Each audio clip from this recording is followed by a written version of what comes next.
네, 안녕하세요. 저는 K4론 와이즈 운영진의 한 명 고은입니다. K4론 와이즈는 일상생활 속에서 활용 가능한 연구에 기반한 정보를 공유하고자 학계와 사회서비스 현장 전문가들이 창설한 포럼이고요. 저희 오늘 네 번째 포럼을 시작하도록 하겠습니다. 저희 K4론 와이즈는 정보 전달과 교육이 목적입니다. 혹시 오늘 세션 들으시면서 건강 혹은 의료 서비스와 관련해서 도움이 필요하신 경우에는 의료진에게 직접 연락을 하셔서 도움을 받으시기를 권합니다. 또한 응급사항이 있으실 경우에는 911-911으로 연락하시기 바랍니다. 저희 오늘 K4론 와이즈 네 번째 시간은 현재 텍사스 주립대학 샌안토니오 간호학과 이문주 교수님을 모시고 진료 시 의료인들과의 효과적인 의사소통법이라는 주제로 여러분과 함께 이야기하고자 합니다. 이문주 교수님께서는 그동안 교수로서 지내신 경력과 또 18년간 간호사로서 일하신 경험을 바탕으로 오늘 포럼을 이끌어 주시겠습니다. 오늘 진행은 Asian American Resource and Information Network, 에린의 대표이신 유은정 박사님께서 맡아주시겠습니다. 아까 말씀드린 대로 포럼 중에 궁금한 사항이 있으시면 채팅방을 이용해서 질문을 해주시면 되겠습니다. 자, 그러면 저희 K4론 와이즈의 네 번째 세션을 시작하도록 하겠습니다. 이문주 교수님, 저희 K4론 와이즈에 오늘 함께 해주셔서 굉장히 감사드립니다. 여러분 안녕하십니까? 이문주입니다. 이렇게 귀한 자리에 초청해 주시고 제가 갖고 있는 여러 가지 의견들을 여러분들과 함께 나눌 수 있어서 큰 감사를 드리고요. 또 오늘 함께한 이야기가 여러분 생활에 도움이 되었으면 좋겠습니다. 이문주 교수님, 안녕하세요. 저는 이은정입니다. 저희 포럼에 참여해 주셔서 다시 한번 감사드리고요. 오늘 참여해 주신 모든 분들께도 감사를 드립니다. 오늘 주제가 진료 시 의료인들과의 효과적인 의사소통법입니다. 아마도 많은 분들이 어떻게 하면 의사들과의 짧은 면담 시간을 알차게 보낼 수 있을까 궁금해 하실 건데요. 이 말은 뒤집어 보면 의료인들과의 소통이 쉽지만은 않다라는 것입니다. 저도 병원에 가서 의료진들과 만나고 뒤돌아서면 항상 아쉬움이 있었거든요. 자, 교수님, 의사소통에 대해서 말하기 전에 우선적으로 저희 질문이 우리 한인들은 미국 의료 시스템에서 어떤 어려움들을 겪고 있을까요? 아, 네. 많은 그 한인 분들이 미국 의료 체계에서 여러 가지 어려움을 겪고 계신데요. 그 첫 번째가 한국과는 다른 의료 시스템입니다. 한국은 여러분 원하시면 병원에 언제든지 가실 수 있고 또 예약도 그렇게 어렵지 않고요.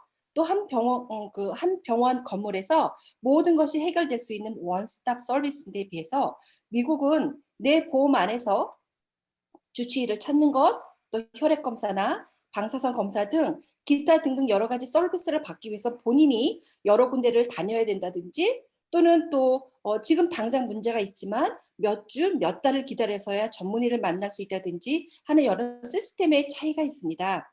두 번째로는 너무 높은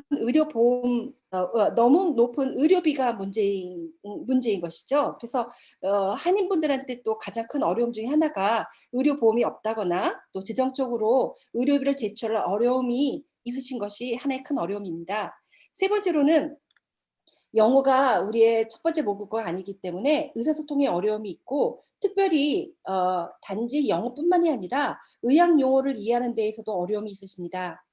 네 번째로는 예방검진, 정기검진에 대한 인식입니다. 요즘은 한국이 전국민 의료보험이 있기 때문에 모든 분들이 정기검진을 한다든지 또 특별한 문제가 없어도 예방적 검사를 하는 것이 굉장히 잘 되고 있긴 하지만 여전히 제가 커뮤니티나 또 미국에 있는 많은 한인분들을 만나는 가운데 병원이나 커뮤니티에서 만나는 분 중에 이렇게 말씀하시는 분이 많으세요.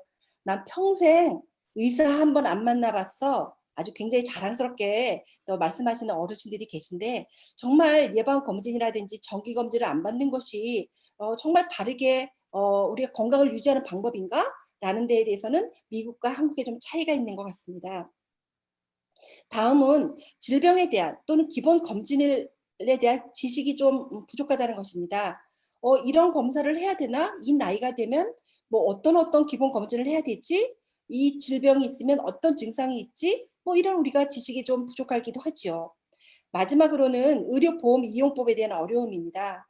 사실 2013년 이전까지는 많은 한인들에 대한 연구를 보게 되면 어, 의료보험이 없다는 것이 가장 큰 어려움 중에 하나였습니다. 그러나 2013년 이후 오바마 케어를 시행한 이후에 많은 한인들의 연구를 보게 되면 거의 80% 이상이 보험을 갖고 계십니다. 그러나 실제 제가 3년 전에 한 연구에 의하면 그분들이 정말 보험을 잘 활용하고 계시는가라는 것을 봤더니 정말 이머전시를 위해서만 갖고 계시지 어떻게 사용하는지 모른다고 답하신 분이 굉장히 많으셨어요. 그리고 무엇이 커버되고 또 어떻게 그걸 사용해야 되고 그렇기 때문에 대부분 그냥 한국을 가실 때 건강검진을 하시고 오신다든지 그러니까 미국 의료보험의 이용법에 대한 어려움을 갖고 계시기도 합니다. 그럼 교수님 반대로요. 교수님께서는 18년 동안 간호사 경력이 있으시다고 했는데 이게 우리만의 문제일까요? 의료인들은 환자들을 진료하는데 어려움이 없을까요? 네, 맞습니다. 미국 의료 체계 내에서 또 의료인들 또한 어려움이 있습니다. 예를 들면 여러분 의사들 만나실 때 보통 몇 분 정도를 의사들과 대화하고 이야기하시나요? 우리가 보통 보면 한 10분에서 15분에서 20분 정도가 해당이 되고요. 한 환자를 보는데 실제 의사와 환자가 대화하는 데는 10분 안팎입니다. 굉장히 제한된 시간이죠. 그렇기 때문에 환자가 이런 의료진을 만나기 위해서 특별한 준비를 하고 효과적인 의사소통에 대한 준비가 되어 있지 않다면 그 시간들을 효과적으로 활용하지 못하고 낭비하고 덜 중요한 이야기를 하다 보면 정작 하고 싶은 얘기는 하지 못하고 집에 돌아오는 경험들이 대부분 있으실 것이에요. 그래서 의사들이나 의료진의 입장에서도 환자를 설득하거나 교육할 시간이 없습니다. 너무 짧은 시간이기 때문에. 또 예방이 중요하다는 것은 알고 있지만 미국에서 의사, 의료진, 뭐 간호사 많은 분들이 어떤 증상이나 어떤 치료 중심으로 우리가 교육을 받아오기 때문에 예방보다는 치료 중심으로의 접근을 많이 하고 있습니다.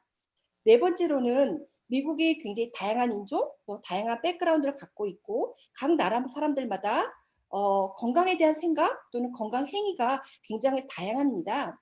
그러나 의료인들이 이런 것을 다 이해하고 충분한 이해한 가운데 적절한 그 사람의 어려움들을 이해하고 적합한 의료를 제공해야 함에도 불구하고 이것을 정말 필요는 알고 있지만 현실적으로 잘 되어 있지 않은 것이 하나의 문제이기도 합니다. 제가 커뮤니티에서 만나고 있는 한인 커뮤니티의 한인 의사분들한테 흔하게 듣는 두 가지의 또 의료인들이 갖고 있는 어려움들이 있습니다. 한인 환자들을 치료하시면서 어떤 어려움이 있으신가요? 라고 질문하게 되면 첫 번째로 말씀하시는 것이 의료인들의 조언이나 것들을 잘 따르지 않는 환자가 계시다는 거예요. 예를 들면 항생제를 이 약을 아침 저녁으로 2주간 드십시오라고 처방을 했지만 환자들이 한 2, 3일 약을 먹고 증상이 사라지고 나면 그 다음은 약을 드시지 않는 거예요. 또는 고혈압약이나 당뇨약을 처방받았는데 오늘 혈압이 괜찮네? 그러면 약을 드시지 않는다든지 근데 마음대로 약을 끊었다 드셨다. 어떤 날은 오늘은 필요한 것 같으면 또 더 드시기도 하시고 의료인들의 조언을 잘 따르지 않는 환자 때문에 정말 치료의 효과가 최대한 발휘되지 않고 있다는 것이 의료진들이 갖고 있는 어려움이고 마지막으로는 한국 환자분들이 예약된 검진 내지는 추가 검진, 팔로업에 말하지 않고 나타나지 않는 경우도 꽤 있다고 합니다.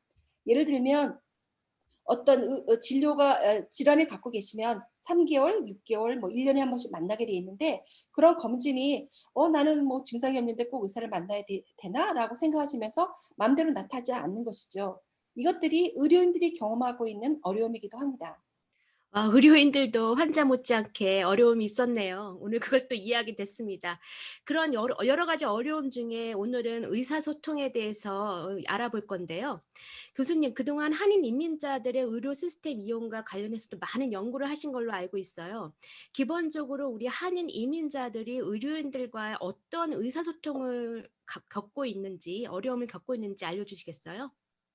의료인들과 의사소통의 어려움은 여러분들이 아시다는 것과 같이 언어 장벽입니다. 제 주위에서도 보면 의사를 만날 때 내가 하고 싶은 말을 마음대로 표현하지 못하고 의사가 해주는 말들을 충분히 100% 이해하지 못하기 때문에 언어 장벽이 너무 크다라는 것이 있고, 그렇기 때문에 한인 의사가 없는 곳에서는 의사를 만나기도 2시간, 5시간씩 운전을 해서 그곳에 가서 한인 의사를 찾아가시는 분도 계시고, 아들, 딸, 또는 며느리, 또 이렇게 손자, 손녀와 함께 통역을 위해서 같이 의사를 방문하시는 분도 계십니다. 때로는 언어는 이해하지만 의학 용어를 이해하는 건 또 다른 문제인 것 같습니다. 그런 어려움도 있으시고, 세 번째로는 의료 시스템의 이해 부족입니다. 이 시스템이 어떤지 이해하지 못하기 때문에 의사가 어떤 말을 해도 이것을 어떻게 하라는 것인지 잘 이해하기 못하는 것이죠. 네 번째로는 한국 의사와 다른 의사소통 스타일인데요. 제가 사실 지난 4년 전에 했던 연구에서 굉장히 흥미로운 것을 발견했는데, 환자분이 이렇게 대답하셨어요.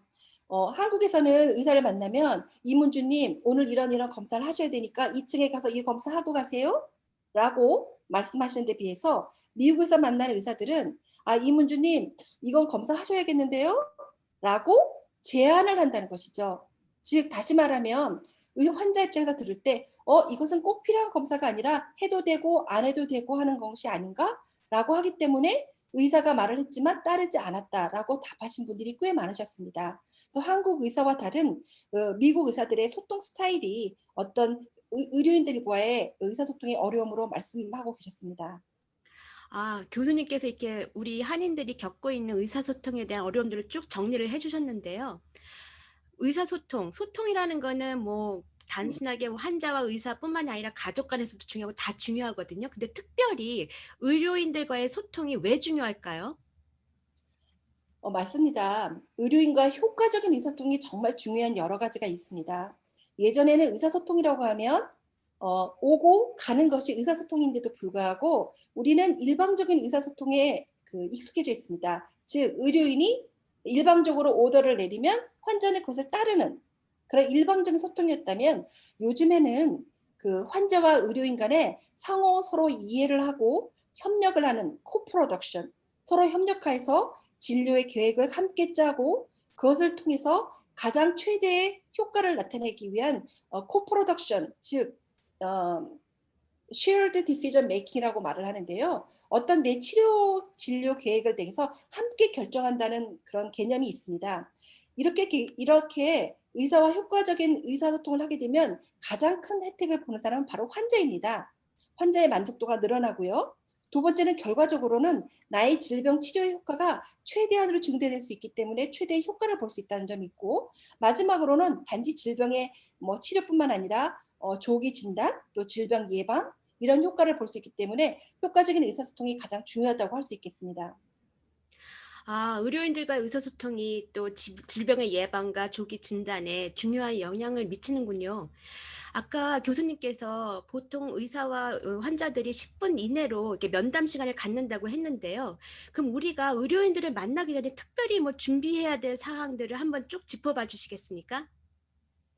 네, 굉장히 간단한 것인데요.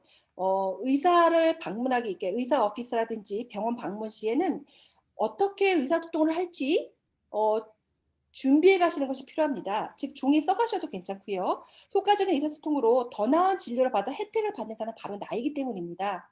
첫 번째는 의료보험 카드와 신분증을 준비하시고 병원 기록을 작성하기 위해서 다음에 나와 있는 내용들을 잘 준비해 가시는 것이 필요합니다. 예를 들면 과거력, 나의 어떤 질병 기록이 있다면 몇 년 전에 이런 진단을 받았고 이런 치료를 받았다. 또는 수술을 받았으면 몇 년 전에 어떤 수술을 받았고 뭐 어떻게 회복을 했다라든지 그것에 대해서 기억을 하시고 기록을 해놓으시는 게 필요합니다.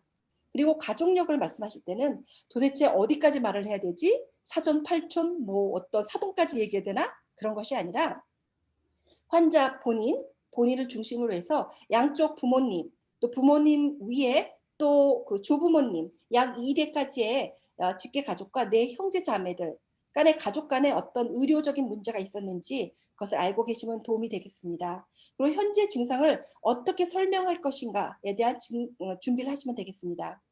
두 번째로는 처방약입니다.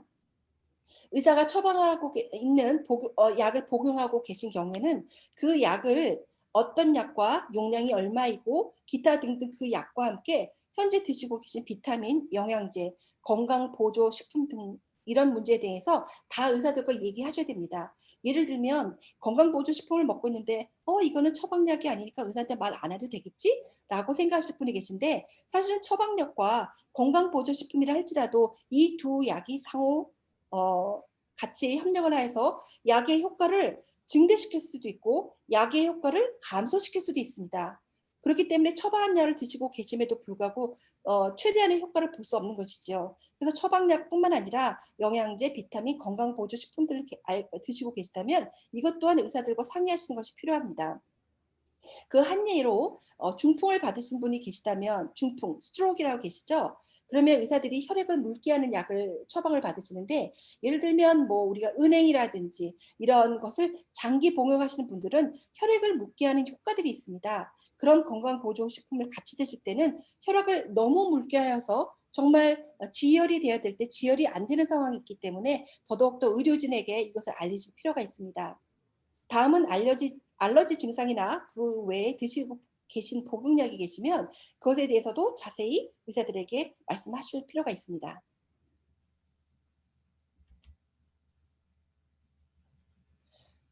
그 다음은 우리가 의사를 만나게 되면 의사 오피스에 가면 여러 가지 기록들을 작성해야 되는데 이런 것을 작성하는 것이 쉽지가 않습니다. 지난 2년 전에 제가 했던 연구에 의하면 그 텍사스에서 약 350명 정도의 한인들을 대상으로 정말 이런 의료 기록을 작성하시는데 얼마나 본인이 그 불편함이 없으신가에 대한 연구를 해봤더니 약 11.6%만이 아무런 도움 없이 내가 편안하게 작성할 수 있다라고 하셨고 대부분 분들은 도움이 필요하거나 어떻게 작성해야 되는지 잘 모른다고 답을 하셨습니다. 그렇기 때문에 우리가 영어를 능통하게 하지 못한다 할지라도 이런 기록을 작성할 정도의 간단한 정도의 그 의료 용어 또는 어떤 증상을 표현할 수 있는 용어는 우리가 알고 있어야 될 것 같습니다. 예를 들면 정기 검진을 하신다고 한다면 웰니스 체크업이라고 하신다거나 어떤 특별한 질환 때문에 의사를 만나셔야 되면 뭐 팔로우업, 예방 주사인 경우는 vaccination. 그다음에 감기라고 하면 감기에 대한 증상을 설명할 수 있는 여러 가지 증상 등에 대해서도 조금 익숙하게 알고 계셔야 되겠죠. 뭐 페인이나 통증이 있다면 어디가 아픈지, 그 기타 다른 질환이 있으시면 이런 질환에 대해서 어떤 증상이 있다고 작성하실 수 있어야 될 것 같습니다. 그 다음에 이제 알러지가 있죠. 왜 이게 중요한가 하면 우리가 여러 가지 예전에는 제가 어렸을 때만 해도 알러지라는 것이 도대체 뭐지? 뭐 알레르기 뭐 이런 것을 들어본 적이 없었던 것 같아요. 그런데 요즘은 대부분 사람들이 알러지가 한두 개 정도는 있는 것 같습니다. 예를 들면 음식이라든지 동물, 뭐 장갑, 또 계절성, 또 이런 식물에 대한 알러지도 있고요. 계란 알러지, 우유 알러지 여러 가지 종류의 알러지가 있습니다. 알러지는 우리 몸에서 외부의 것과 내 것을 서로 구분하는 것에 대해서 이것을 외부에 오는 것을 이것은 익숙하지 않은 거네 하고 나타나는 반응들입니다. 예를 들면 기침을 한다거나 재채기, 뭐 부종 여러 가지 증상들이 나타나고 있는데 이것이 굉장히 중요합니다. 예를 들면 요즘에 많은 분들이 독감 예방 주사를 맞으셨을 텐데 그 중에 대답하는 것 중에 하나가 계란에 대한 알러지가 있는가라는 질문이 있습니다. 계란에 대한 알러지가 있다든지 할 때는 독감 예방 주사를 맞으실 때 우리가 어떤 위험이 노출될 수 있기 때문에 의사에게 본인이 갖고 계신 알러지가 있다면 반드시 말씀하시는 것이 필요하다고 생각합니다. 맞아요. 병원에 가면 제일 처음 그 폼 작성하는 게 너무 쉽지가 않더라고요. 그리고 의료인들을 만났을 때 단순히 영어의 장벽이 있든 없든 솔직히 긴장을 하는데요. 제가 이번에 포럼을 준비하면서 한번 생각해 보니까 의료인들이 만나면 항상 하는 몇 가지 질문들이 이게 비슷했던 것 같아요. 혹시 그거 다시 한번 짚어주실 수 있으신가요? 네, 우리가 내가 하고 싶은 말을 다 잘할 수는 없겠지만 간단한 몇 가지 용어만 귀에 익숙해도 의사가 무슨 말을 하는구나, 의료인이 어떤 질문을 하는구나 라고 아시기 때문에 여러분이 답변을 하실 수 있습니다. 예를 들면 이제 과거력, 어떤 질환이 갖고 계신가, 메디컬 히스토리라고 말을 하지요. 그다음에 패밀리 메디컬 히스토리라고 하면 아까 말씀드린 대로 나로부터 2대 이상, 그다음에 형제 자매 어떤 문제가 있는지 말씀하시면 되겠고요. 알러지가 있고 뭐 현재의 질환에 대한 문제, 그다음에 통증에 대한 얘기는 다음에 또 말씀드리도록 하겠습니다. 이것에 대해서 준비해 가시고 어떻게 답을 해야겠다라고 여러분이 준비하시는 게 굉장히 필요하다고 생각합니다. 다음은 이제 현재 문제에 대해서 어떻게 설명을 할까? 뭐, 우리가 몸동작으로 바디랭귀지로 말하는 것을 얘기할 수 있지만 정말 내 마음껏 속 시원하게 말할 수 없다는 것이 우리 한인들이 갖고 있는 여러 어려움 중에 하나입니다. 예를 들면 증상에 대해서 어떻게 설명을 하는 것이 의료인이 정확한 진단을 하고 여러분을 위한 가장 좋은 그 진단과 그다음에 치료 계획을 세울 수 있는가에 대해서는 여러분이 협조하시고 도움을 주셔야 할 수 있습니다. 예를 들면 내가 갖고 있는 현재의 문제, 두통이 있다고 예를 들면 정확한 신체 부위를 말할 수 있어야 됩니다. 머리가 아프다. 그러면 머리의 앞이 아픈지, 옆인지, 뒤인지, 뒷목이 아픈지에 따라서 사실은 진단과 진단명과 치료의 여러 가지 요인이 다를 수가 있습니다. 정확한 신체 부위가 어디인지를 말씀하실 수 있고요. 두 번째로는 이것이 언제부터 시작되었고 얼마나 오래되었고 언제 없어지는지 설명하실 수 있도록 준비하시고 어떻게 하면 이 증상이 좀 나아지는가 또는 어떻게 행동하니까 증상이 없어졌는지 무슨 약을 먹었고 또 뭐 얼음 백을 뗐더니 좀 나아졌다든지 본인이 시도해 보셨던 많은 것에 대해서 자세하게 종이에 써가시는 것이 도움이 되겠습니다. 예, 저 같은 경우에도 가능하면 의사만큼은 한인 의사를 찾게 돼요. 그 이유가 지금 말씀하신 것처럼 어디 아픈 거는 손짓 발짓으로 이제 설명이 되는데 아픈 정도를 설명해야 될 때는 정말 힘들거든요. 그러면은 아까 보니까 교수님께서 통증에 대해서 잠깐 설명해 주는 그런 것들을 좀 해주신다고 했는데 한번 설명해 주시겠어요? 예, 통증이 가장 이제 우리가 흔하게 의료인들한테 갈 때 갖고 가는 문제인데요. 그 어떻게 표현을 하는가, 어떤 종류의 통증인가에 따라서 진단이 달라질 수 있습니다. 그렇기 때문에 환자 입장에서 정확하게 나의 통증을 표현하는 것이 필요하겠지요. 통증 그러면 어느 종류가 있는가라고 생각할 때 예를 들면 sharp pain이다라고 하면 오른쪽에 사진에서 보시는 바와 같이 앞정이 우리 피부에 닿았을 때 정말 굉장히 갑작스럽게 오는 날카로운 통증의 페인이 있겠죠. 그런 것들이 있고 그다음에 슈링, 레디에이팅이라고 하면 뻗치는 듯한 통증입니다. 예를 들면 디스크나 추간판 탈출증이라고 말하는 디스크가 허리가 아플 분들이 계신데요. 그러면 이 통증이 다리로 갑자기 쭉 뻗치는 통증이 있다. 아니면 오십견이 있어서 어깨가 아픈데 이 통증이 갑자기 팔끝으로 쭉 뻗치는 통증이 있다. 그때는 슈링 페인, 레디에이팅 페인이라고 표현을 합니다. 그리고 페인의 정도에 따라서도 스트롱한지, 마일드한지, 위크한지에 대해서 말씀하실 수 있고요. 우리가 흔하게 표현하는 aching, 그 아프다, 둔탁하게, 묵직하게 아프다, 프레셔, 누르는 듯한 통증이 있다라고 표현할 수도 있고, 그 다음은 throbbing, pounding pain이라는 게 있습니다. 그게 뭐냐면 머리를 정말 망치로 두들기시 둥둥둥둥둥둥 하듯이 이렇게 두드리는 듯한 통증이 있고요. burning pain이라고 하면 속이 타들어가듯이 아픈 것입니다. 예를 들면 위산 역류라든지 이런 것이 있을 때는 정말 몸속에서 갑자기 뭔가 타오르는 듯한 통증이 있기도 하고요. 그 다음은 쥐어짜는 듯한 페인, 크램핑이 있습니다. 이런 통증들을 잘 설명하시면 의료인들이 정확한 진단하는 데 큰 도움이 될 수 있다고 하겠습니다. 그리고 병원에 입원하시거나 또는 의사 오피스에 가시면 이런 그림을 많이 보셨을 거예요. 통증의 정도가 어느 정도 됩니까? 라고 흔하게 질문하는데 위에 있는 그림처럼 아주 해맑게 웃는 그 스마일 표현이 있죠. 정말 통증이 전혀 없다. 보통 0부터 10까지 중에서 표현하라고 말하는데 10은 참을 수 없는 통증입니다. 그래서 내 통증이 한 7, 8이라고 하면 굉장히 아픈 쪽에 가까운 것이기 때문에 그 정도를 하시면 되겠습니다.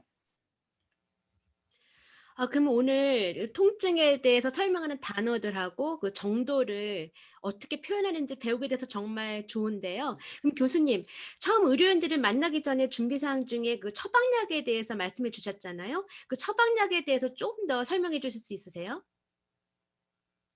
네, 만성 질환들은 우리 어르신들이나 또 요즘에는 뭐 30대, 20대에서도 고지혈증뿐만 아니라 고혈압을 갖고 계신 분들이 많이 늘어나고 있는 추세입니다. 처방약을 복용하고 계신데 이렇게 고혈압이나 당뇨 등 만성 질환을 가지신 분인 경우에는 이 다음에 나와 있는 내용들을 준비해 가시면 큰 도움이 되겠습니다.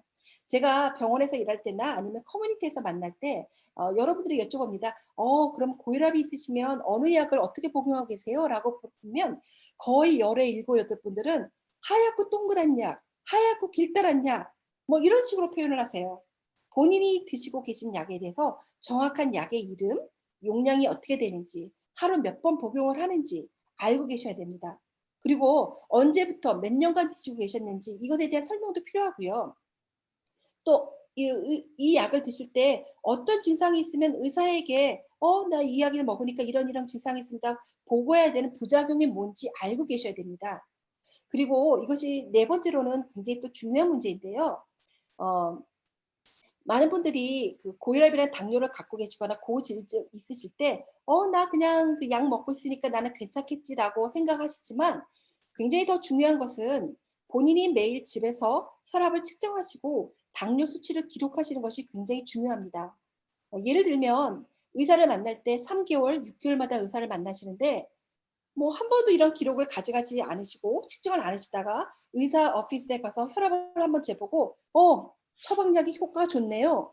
내지는 치료가 잘 되고 있네요. 라고 말하는 것은 의사한테도 굉장히 위험한 행위이고 환자인 본인에게도 이게 정말 잘 조절이 되고 있는지 알 수가 없는 것입니다. 그래서 가장 좋은 방법은 여러분이 고혈압이라든지 당뇨라든지 이렇게 만성 질환을 가지신 경우라면 요즘에 뭐 코스코라든지 월마트에 가면 한 30불, 2, 30불 정도면 혈압기를 구입하실 수 있으신데 매일 측정하시고 이 기록을 의사를 만나실 때 가져가시는 게 필요합니다. 그렇게 해야 치료가 잘 진행되고 있는지 또 약이 잘 효과를 발휘하고 있는지 이것을 의사가 정확한 판단을 할 수 있기 때문에 의료진에게도 도움이 되고 나도 그것을 잘 알 수 있는 것입니다. 지금까지 교수님께서 우리가 의료인들을 만나기 전에 어떻게 준비하고 이제 기록 같은 것도 마찬가지로 말씀해 주셨는데요. 그러면 의료인들과 만나는 중간 그리고 만나고 후 그래도 우리가 주의해서 알아둬야 될 점들 좀 몇 가지 더 알려주실 수 있나요? 어, 이제 거의 이제 여러분들에게 이제 마지막으로 이것은 좀 꼭 알아두셨으면 하는 사항들입니다. 효과적인 의사소통을 위해서, 즉, 나의 치료가 정말 최대한으로 가장 큰 효과를 보기 위해서 알아둘 사항인데요.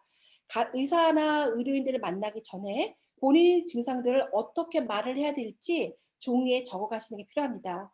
사실 이렇게 적지 않거나 준비를 하지 않으시면 정말 중요한 것은 말을 하지 못하고 다른 이야기만 하고 덜 중요한 이야기만 하고 나오고 집에 와서 아이고 그때 그 얘기 했어야지 이 말 물어볼 거라고 생각하시는 경우가 많습니다.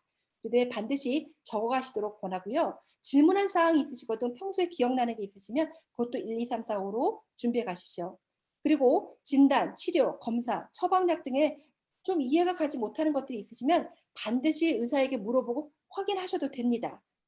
제가 2년 전에 했던 연구에 의하면 약 12%만이 잘 이해 안 가는 것에 대해서 의사에게 물어봤다고 대답하셨어요. 나머지 분들은 궁금한 게 있고 잘 이해는 안 됐지만 그냥 고개를 끄덕끄덕하고 그냥 오신 거예요. 그냥 물어보셔도 돼요. 그것이 환자의 권리입니다.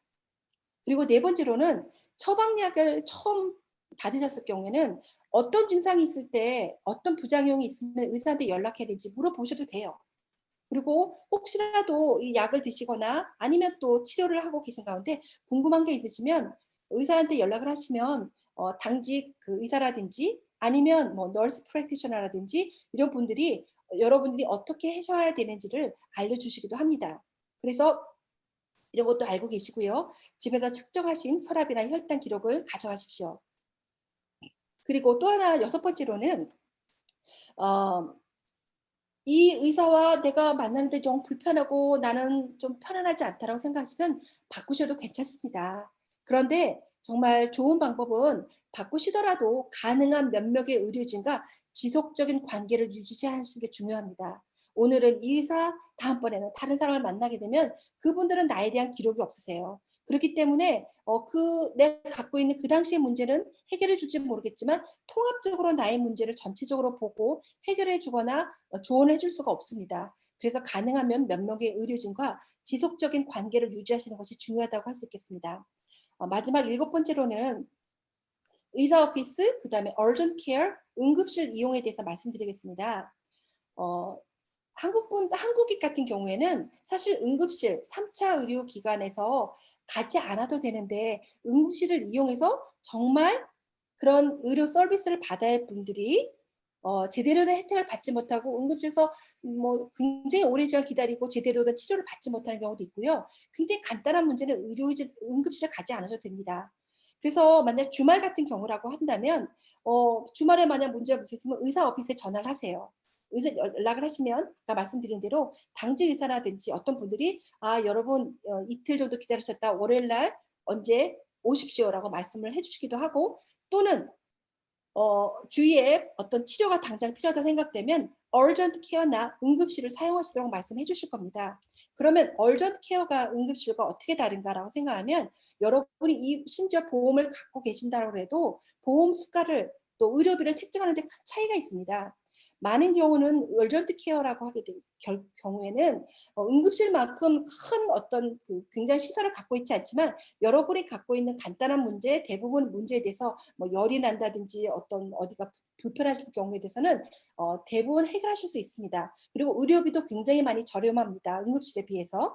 그리고 응급실은 정말 꼭 필요한 분이 필요한 서비스를 받으실 수 있도록 또 필요하실 때 이용하시면 되겠습니다.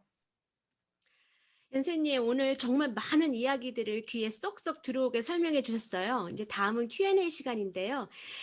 지금 한 가지 질문이 들어왔습니다. 우리 미국 병원에 가면 우리가 흔히 하는 MD 의사 말고 Nurse Practitioner 또 DO 이렇게 그 타이틀이 다른데 좀 짧게 이분들의 역할이 어떤지 좀 알려주시겠어요?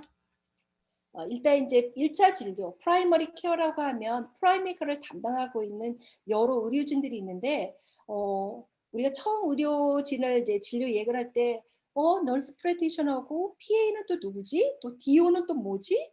또 MD는 의사라고 알았는데 어떻게 다르지?라고 궁금해하시는 분들이 계십니다.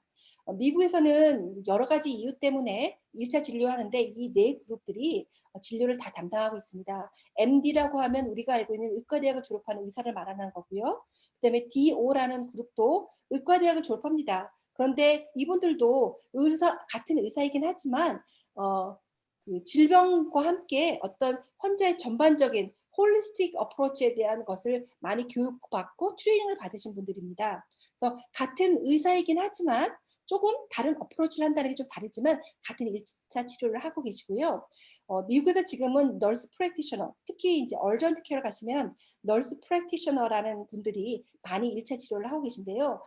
이분들은 어떤 게 보면 간호사들 중에 또 대학원 과정을 통해서 처방전을 가시고 또 1차 치료를 하실 수 있고 또는 병원에서 또 각 분야의 전문 분야의 그 널스 프랙티셔너들이 계십니다. 이분들도 여러분들의 어떤 건강 문제를 해결하실 수 있는데 큰 차이가 없으시고요. 또 많은 연구들이 예전에 한 지난 20, 30년 동안 많이 나왔는데 정말 의사가 하는 그 치료와 널스 프랙티셔너가 하는 치료 사이에 어떤 차이가 있는가 이런 연구들이 많이 보고돼 있는데 제가 간호사의 입장으로 말씀드리고 또 이런 어떤 기존에 나와 있는 연구를 기반으로 말씀드린다면 의료 서비스에서는 큰 차이가 없다고 나왔고요. 또 간호사들은 환자 교육이라든지 이런 것으로 많이 트레이닝 받은 사람들이기 때문에 만족도 면에서도 환자들이 더 많은 만족도를 보여주고 있는 것은 나타났습니다.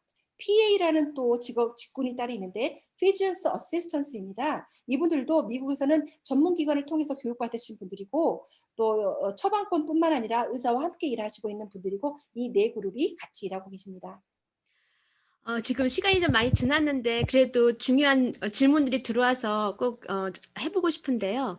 그래서 LA나 뉴욕 같이 한인들이 많이 사는 도시는 사실 한인 의료인들을 찾기가 그나마 쉬워요. 그런데 뭐 텍사스는 어떨지 모르겠지만 한인 인구가 그렇게 많지 않은 곳에서는 한인 의사를 찾기 힘들거든요. 혹시 의료 방문 시에 우리 한인들이 이렇게 특히 영어가 불편하신 분들이 통역 서비스를 받을 수 있는 방법이 있을까요? 맞습니다. 이게 가장 큰 어려움 중에 하나이기 때문에 제 주위에서도 보면 의사를 만나기 위해서 2시간을 운전해서 한인 의사를 만나러 가신다라고 하시는 분도 계시고 자식들이나 또 며느리 또 손자 손녀들이 직장 시간을 조정해 가면 내가 병원 갈 때 부탁을 해야 되는 그런 어려움들이 있으세요. 그런데 요즘에 병원에 입원하신 경우에는 많은 병원들이 의료의 테크놀로지가 많이 좋아져서 통역 서비스를 제공하는 병원들이 많습니다. 여러분이 요청을 하시게 되면 병원 안에서 컴퓨터로 화상을 통해서 의료 전문 통역하시는 분들이 세 사람이 같이 대화하면서 여러분이 하고 싶은 말을 한국말로 할 때 영어로 의료인에게 통역을 해줄 수 있는 서비스가 있습니다. 요청을 하시지 않으면 그런 서비스를 받으실 수가 없으세요. 그런 서비스가 있다는 걸 아시고 요청을 하시고요. 또 의사 오피스 같은 경우는 여전히 그런 어려움이 좀 있습니다. 그러나 또 말씀하시게 되면 그런 혜택을 제공하는 곳들도 있기 때문에 여러분이 혹시 있으면 미리 예약을 하시기 전에 혹시 통역 서비스가 가능한지 물어보시는 것도 큰 도움이 된다고 할 수 있겠습니다. 네, 감사합니다. 이문주 교수님. 지금 질문이 몇 가지 더 들어왔는데 오늘 시간이 좀 많이 지나서 여기서 마치도록 하고요. 하지만 요거에 대한 그 답변은 저희 이메일로 보내드리도록 하겠습니다. 특히 사전 등록하신 분들은 이 질문과 함께 답변을 받으실 수 있고요. 오늘 너무 좋은 말씀 감사드리고요. 마지막으로 우리 고은 교수님께서 몇 가지 공지사항 하면서 끝내도록 하겠습니다. 감사합니다. 감사합니다. 예, 이문주 교수님, 이은정 박사님 오늘 포럼 정말 잘 들었습니다. 오늘 참석하신 분들 또 유튜브로 시청해 주신 분들께 많은 도움이 되었을 것이라고 생각합니다. 이제 곧 12월 2020년 마지막 달이 다가오는데요.